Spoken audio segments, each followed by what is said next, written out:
Dobar dan, malo vetrovito vreme u Igalu.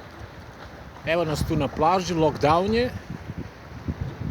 Tu smo u kafiću. Kao što vidite, lepo vreme.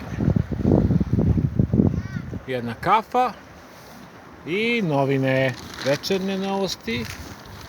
Danas, znači mi ne pravimo, to jest ja ne pravim razliku. Blic, politika, samo da nas Milica ne prekine u čitanju. Milica radi ovde. Dobro, šale je dosta. U Igalu jutro sam gledao kvalitet vazduha u Beogradu. U pitanju su kamere koje mogu da vide, kojima može da se vidi ceo grad i sinoć, znači celu noć Beograd je bio katastrofalno zagađen. Sad ja kažem katastrofalno. Znate šta, to zagađenje PM 2,5 vas neće ubiti za jedan dan, ali ako dišete recimo godinu, dve, zavisno da li ste dete od 4 godine ili neko od 40 ili šta znam, vi ćete imati teških posledica i po podacima Svetske zdravstvene organizacije 6 do 7 hiljada ljudi godišnje umire u Srbiji direktno od vazduha. Koliko dece strada, ja zaista ne znam, ali ogroman broj. Gde se strada u smislu oštećenja pluća.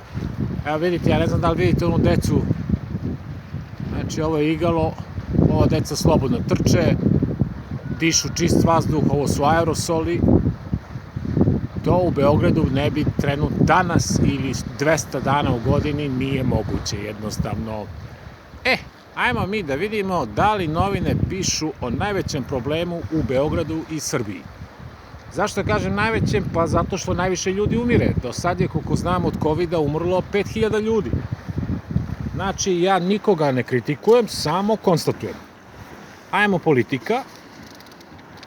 Evo da ne bude greške. 27. mart. Treba pisati o svemu, naravno, ali vazduh, aerozagađenje, vi ne možete naći, znači jačanje vojne saradnje Beograda i Pekinga, ok, super.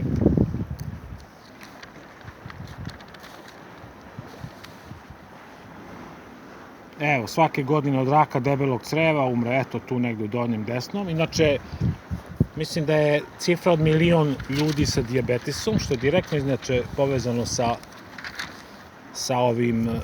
aerozagađenjem. Rak pluća, moždani udari, infarkti, to već imate na mom YouTube kanalu. Znači, izvoz pšenice iz Srbije podbacio, kukuruz se više prodaje van zemlje.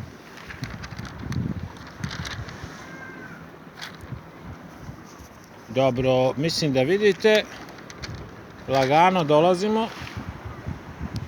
Ako pogledate moj video opet od jutros, vidjet ćete katastrofalno zagađenje. Katastrofalno u smislu da je duplo više od dozvoljenih nivoa. Može još gore, da vam kažem.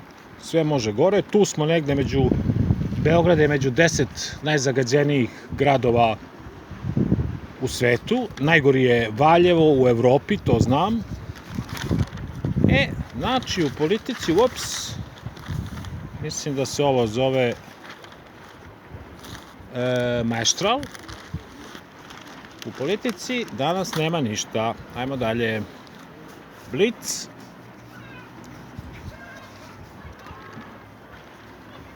Ok, trenutno ne bih komentarisao ništa, zaista, jer ja se bavim zaštitom životne sredine. Znači, od COVID-a je umrlo 5000 ljudi, što naravno je velika, od aerozagađenja od 6 do 7 hiljada godišnje, znači za 10 godina 60 do 70 hiljada ljudi, a pričat ćemo kako će se to može sprečiti. Sigurno ne onako kao što piše u novinama.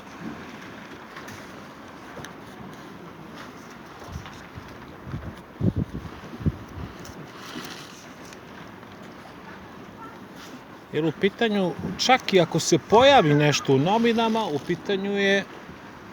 pitanju je neko dugoročno rešenje. U Sjedinjenim Američkim Državama trebalo je 10 do 15 godina da se smanji aerozagađenje, pa sad uzmite brojke, izračunajte i bit će vam jasno. Ja mislim, nagleda smo, znači ovaj sport moram da pročitam posle. A da, veliki pozdrav za moju Mariju Mirković. Nadam se da se skoro čujemo.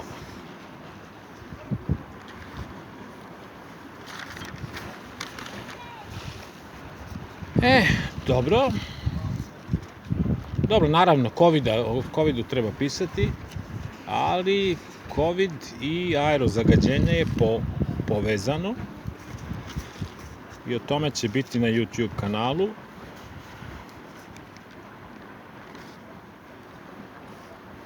Znači, nadam se, ni jedna reč o zaista, a sad ne znam da li mogu da kažem katastrofalno, ako ste među 10 najgorih u svetu, pa eto, procenite da li sam koristio tešku reč. Sad još jedna stvar, ako ste među 10 najgorih u svetu, pa nema ničega u novinama, onda znači da je negde problem koji košta 6 do 7 hiljada ljudi godišnje i sa subvencijama države za prečišćivače vazduha koji bi bili u stanovima, firmama, to bi se smanjilo sigurno za duplo. Ovo su stvarno lepe vesti, Rijana. Dobro. Ok, to je to. Inače, slabo čitam novine, moram da vam kažem. Čekajte malo kafe da... Ovde ponekad nađem nešto, ali ni tu nema ništa za sada.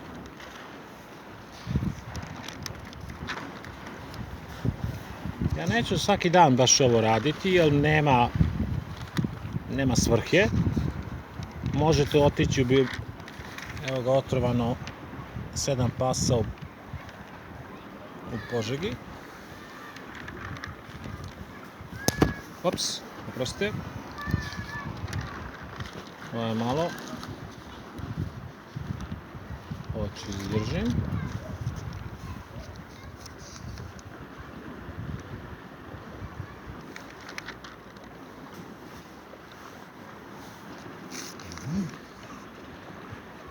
Evo ga, nešto malo se pominje, individualna ložišta, najveći zagađivači,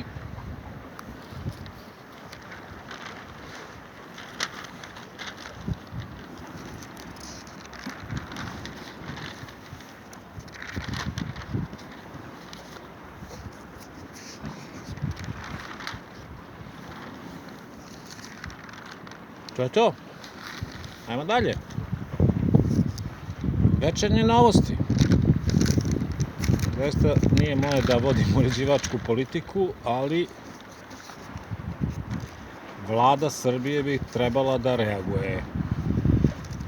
A to ima na mom YouTube kanalu vrlo jasni pokazatelji i država, Vlada, država, ja stvarno ne znam.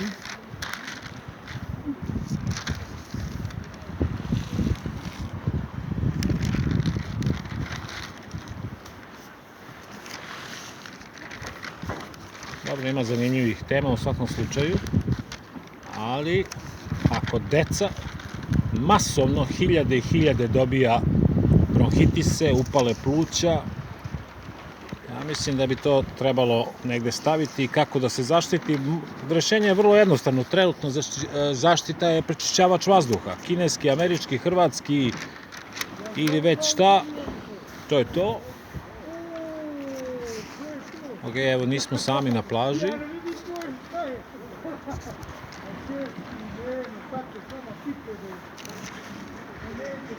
Evo ga. Upala pluća. aerozagađenje. Znači, mislim da je vreme da napišem, da objavim jedan podatak.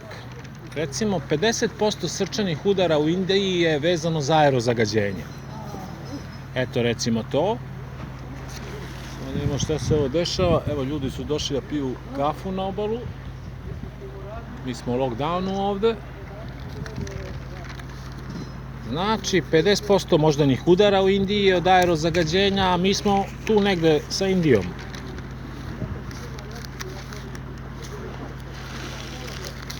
Pa eto, to je to. Kažem vam, ja inače slabo čitam novine. Znači, večernje novosti. Danas Blitz, da vam kažem, ovo postaje već i skupo. Mislim, kupovati ovoliko novina i Politika, ni jedna jedina reč o aerozagađenju. Šta drugo da vam kažem, nego ću da snimim još jedan video u toku dana, pa ćete da vidite o čemu se radi. Ponavljam, danas je 27. mart. Da, to je poznati dan. I vidjet ćete da apsolutno, evo, mogu reći, nijedne novine ne pominju ekstremno loše zagađenje koje jezivo utiče na zdravlje ljudi, a posebno dece. Hvala vam, Dragan Kaluđerović Igalo, veliki pozdrav za Mariju Mirković, pa do sledećeg bloga.